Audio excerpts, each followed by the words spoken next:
আমরা আজকে আইটেল এই ফোনটার একটা ডিসপ্লে লাগাবো আর পাশাপাশি এটা একটা লজিক লাগাবো। তো এটা আজকে ডিসপ্লেটা ভালো করে চেক দিয়ে নিতেছি যে ডিসপ্লেটা এখন ঠিকঠাক আছে কিনা। এটার সম্ভবত এটার মডেলটা ভিশন 2 হবে, বাকিটা আপনারা যারা জানেন দেখলে বুঝবেন। যত সম্ভব 2 হবে, ভিশন 2 হবে। যাই হোক, মডেলটা বিষয় না। তো ডিসপ্লে লাগানোর ক্ষেত্রে সেক্ষেত্রে আমরা একটা জিনিস খুবই খেয়াল রাখবো, ওটা হলো ফোনটা ভালোভাবে ক্লিন করবো, যে কোনো ময়লা যেন না থাকে। যদি আপনার দেখা গেছে কোনো ময়লা থাকে এই ফ্রেমের ভিতরে, ডিসপ্লে লাগানোর পর দেখবেন যে এটা ডিসপ্লের উপর দিয়ে শো করতেছে, মানে বোঝা যাবে যে একটা ময়লা ভিতরে পড়ে গেছে। এটা আসলে খুবই খেয়াল রাখতে হবে, সাবধানের সাথে কাজ করতে হবে। তো এটা আমি ভালোভাবে পরিষ্কার করতেছি, যা আসলে ময়লাটা সব কিছু পরিষ্কার করতেছি। আর সবথেকে বেশি ময়লা হয় যারা রাজমিস্ত্রি কাম করে তাদের ফোনগুলো খুবই ময়লা হয়। তো এই যার ফোন এটা, সে হলো রাজমিস্ত্রি কাম করে, এই জন্য তার ফোনে প্রচুর ময়লা, মানে পুরা বিল্ডিং এর ময়লা তার এই মোবাইলের ভিতর ঢুকে থাকে। যাই হোক, ওটা আর কি আমাদের পরিষ্কার করতে হয়। এই ময়লা পরিষ্কার করতে আপনাদের 10-15 মিনিট চলে যায়। ডিসপ্লে আর কি লাগামো, মাগরিবের পরে কাজ নিয়ে বসে রয়েছি, হঠাৎ করে ফোন দিয়ে বললো, ভাই আমি বসুন্ধরা থেকে আসতেছি, আপনি আমার ডিসপ্লে লাগায় রাখেন, আমি আইসি দ্বারা মনে নিয়ে যাবো। আমাকে ঠিক আছে, কয়টার দিকে আসবেন? সে বললো 9টার দিকে আসবো। আমাকে ঠিক আছে আইসেন। আমিও 6টা বাজে কাজ করা শুরু করে দিয়েছি। 6টা বাজে কাজ ধরছি, সর্বোচ্চ আমার 1 ঘন্টা লাগবো। 1 ঘন্টা আমি সব ওকে করে রাখবো, সে এসে শুধু নিয়ে যাবে। তো আমার ডিসপ্লে লাগানোটা কি ঠিকঠাক আছে কিনা সবাই একটু দেখেন তো ঠিক কোনো মানে কোনো সমস্যা হয় কিনা, কোনো ভুল হয় কিনা। কারণ আমি তো মনে করি নতুন কাজ শিখতেছি, তো নতুন অবস্থা তো ভুল হবে। ওই যে একটা কাস্টমার, মাঝখানে কাস্টমার এসে আয় আর এক ভেজাল, ভাই মোবাইলটা দিয়ে গেছিলাম কালকে, ঠিক হয় নাই। মানে M10 একটা ফোন দেশ গ্রামে দেখাইছে। ওই যে বলছিলাম যে এক্সপিরিয়েন্স করার সময় যে আজকে আইলো নিতে এই সেটটা, তো দিয়ে দিলাম।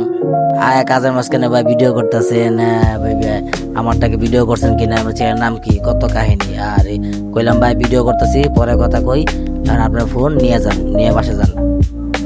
যাই হোক, কাস্টমার বিদায় দিয়া এখন এই কষ্টটা দেওয়ার কারণ অবশ্যই এই একটা কারণ আছে। তো কে জানেন এই কষ্ট দেওয়ার কারণ, আমি বলবো না, যারা জানেন এটা কমেন্ট করে জানাবেন। তো আমি আবার ডিসপ্লে চেক করতেছি যে এখন ফিটিং হয় কিনা। আগের থেকে খুবই সুন্দর একটা ফিটিং হয়েছে, আগে একটু উঁচু হয়েছিল। উঁচু থাকলে এটা যদি আমি চাপ চোখ দিই, এটা ডিসপ্লে ভেঙে যাওয়ার সম্ভাবনা আছে।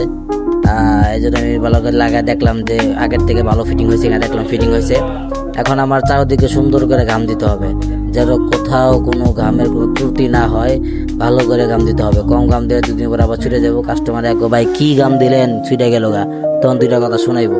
এই জন্য ভালোভাবে ঘাম দিতে হবে। তাই আমিও সুন্দরভাবে আস্তে রিল্যাক্সে ঘাম দিতেছি, যেহেতু কাজ নাই, বসে রয়েছি, কি করবার, এটাই সময় নিয়ে করতেছি, সুন্দর করে করতেছি, পারফেক্ট ভাবে। তো আমার ঘাম দেওয়ার পরে এখানে আরেকটা বিষয় আছে, নিচে ঘাম কিন্তু দিতে গিয়ে দেখা গেছে অনেক সময় নিচে পড়ে যায়, ওইটার দিকেও খেয়াল রাখতে হবে, কোনো দিকে নিচে যে না পড়ে, ফ্রেমের ভিতরে বরাবর যেন থাকে। আমি একটা জিনিস খেয়াল করছি যে কম রেটে কাজ করলে এটা ঝামেলা অনেক থাকে। এটা আপনাদের সামনে পড়ছে কিনা আমি কইতে পারি না, কিন্তু এটা আমার কাছে বহুতবার পড়ছে। কিন্তু কথায় আছে না যে মানুষ বেলতলি একবারই যায়, যে একটা কথা আছে, নাগরতলি না বেলতলি একবারই যায়। আমি আল্লাহর বান্দা প্রত্যেক দিনই যাই, কি আর করবো, কিছু তো করার নাই।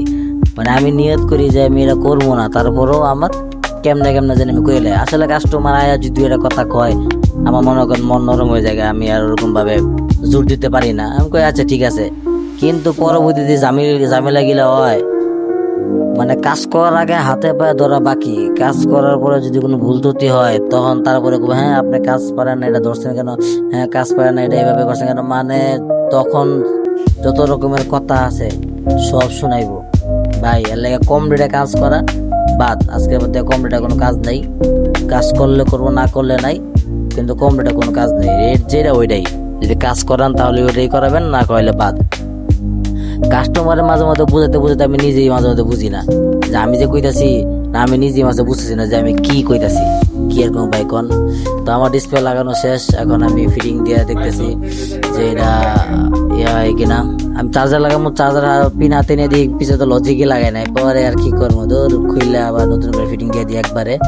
এর মাঝখানে কিন্তু আমি এটা আধা ঘন্টার বেশি রাখছি, রাবার দিয়ে রাখছি। ভিডিওটা আমি স্কিপ করে দিতেছি, এই জন্য আর কি দেখেন নাই। তো এখন এই যে লজিকটা লাগাইতে হবে, নিচে যেটা লজিক দেখে আমি খুললাম, এই লজিকের হলো স্পিকার লাইনটা আর কি লাগাইতে হবে, নাহলে স্পিকার বাজবে না। স্পিকার হাতে নিয়ে আমি আরেকটা অবাক হয়ে গেলাম, এত কিছু করলাম, এত কিছু লাগাইলাম, জাস্ট খাই লাগাই দেবো স্পিকারটা। এখন স্পিকারটা হাতে নিয়ে দেখি ভাই স্পিকারের ভিতর তার দেওয়া, এই যে মানে মাথা নষ্ট। আমি তো দেখো অবাক, এর ভিতর তার দেওয়া, এটাও তার লাগাইতে হইব, কি আর করার, লাগাই, কাস্টমার ডিমান্ড, লাগাই দিতে হইব। যাই হোক লাগাইলাম, তার একটা ছোট একটা বড়, যাই হোক লাগাইলাম, নতুন একটা তার লজিক দিয়ে স্পিকার লাগাইলাম। তার স্পিকারের যে অবস্থার ভিতরে যে পরিমাণে ময়লা দেখাই যাইতেছে, পুরা বিল্ডিং এর ময়লা তার স্পিকার ভিতরে ঢুকছে। মানে স্পিকার ভিতরে যে ঢুকছে যে ময়লা বাইক করতে গেলে স্পিকার এটা বাদ, নতুন একটা স্পিকার লাগাই দেবো। যাই হোক কাস্টমার বলে নাই কিছু, না বললে আর ওই যে কাস্টমারে ভালো চলে পরে নিজের ক্ষতি, যে এই জন্য আর কি বলবো না, কিছু করবো না। যদি তার দরকার পড়ে সে এমনি এসে বলবে ভাই স্পিকারটা গিয়ার করে স্পিকারটা চেঞ্জ করে দেন, সে এমনি বলবে। আমার নিজ দায়িত্বে বলার দরকার নেই, নিজ দায়িত্বে বললে উপকারের গায়ে লাগতে, এটা আমার খাওয়ান লাগবো। যাই হোক অনেক কথা কইলাম। তো আমার এই কাজটা কেমন লাগলো অবশ্যই জানাবেন। আমার এই কাজটা কে কোন জায়গায় দেখতেছেন এটাও অবশ্যই কমেন্ট করে জানাবেন। কার কাছে কেমন লাগছে এটাও অবশ্যই জানাবেন। আর আমরা হলো বেসিক কাজ করি, আমাদের অ্যাডভান্স লেভেলের কোনো কাজ এখনো ধরি নাই বা করতেছি না। সবাই আমাদের দোয়া করবেন যেন আরো ভালো ভালো কাজ করে আপনাদের ভিডিও দিতে পারি। তো সবাই ভালো থাকবেন, আমার জন্য দোয়া করবেন।